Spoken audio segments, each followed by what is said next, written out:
அஸ்ஸலாமு அலைக்கும் வரஹ்மத்துல்லாஹி வபரகாத்துஹு. உங்கள் அனைவரின் மீதும் ஏக இறைவனின் சாந்தியும் சமாதானமும் உண்டாகட்டுமாக.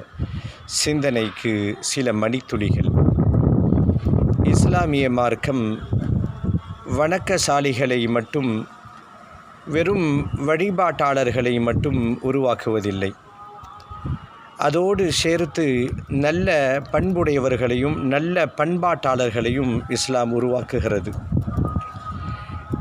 வணக்கசாலிகள் உடைய அந்த வணக்கங்கள் நல்ல பண்பாட்டின் மூலமாக தான் உயிர் பெறுகிறது என்றும் இஸ்லாம் கூறுகிறது.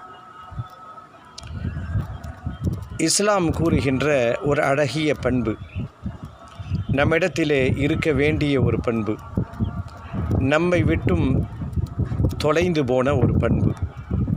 இந்த பண்பு மட்டும் நம்மிடத்திலே இருந்தால் நம்முடைய எல்லா செயல்களையும் அது அழகாக்கி காண்பித்துவிடும்.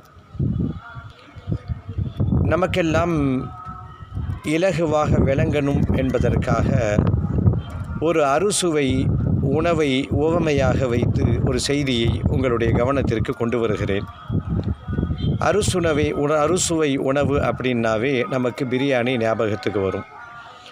நல்ல உயர்ந்த அரிசியை போட்டு நிறைய நெய் ஊற்றி நிறைய கறி போட்டு பிரியாணி சமைக்கப்படுகிறது.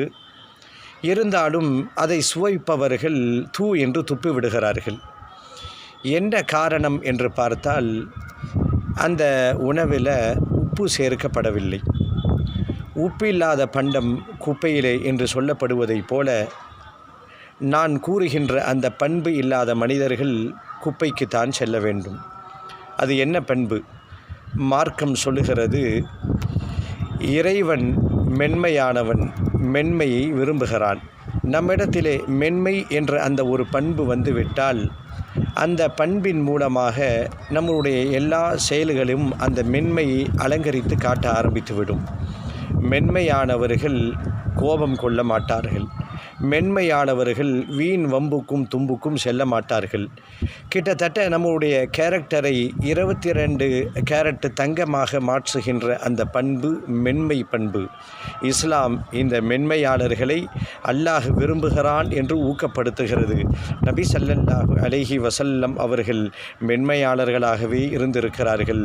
இந்த ரமலானிலே உறுதிமொழி எடுப்போம், மென்மையோடு பேசுவோம், மென்மையாக நம்முடைய காரியங்களை நகர்த்துவோம். இறைவன் மென்மையான முறையில் நாம் வாழ்வதற்கு அருள் செய்வானாக. புரிந்து கொள்வதற்கும் இறைவன் அருள் புரிவானாக.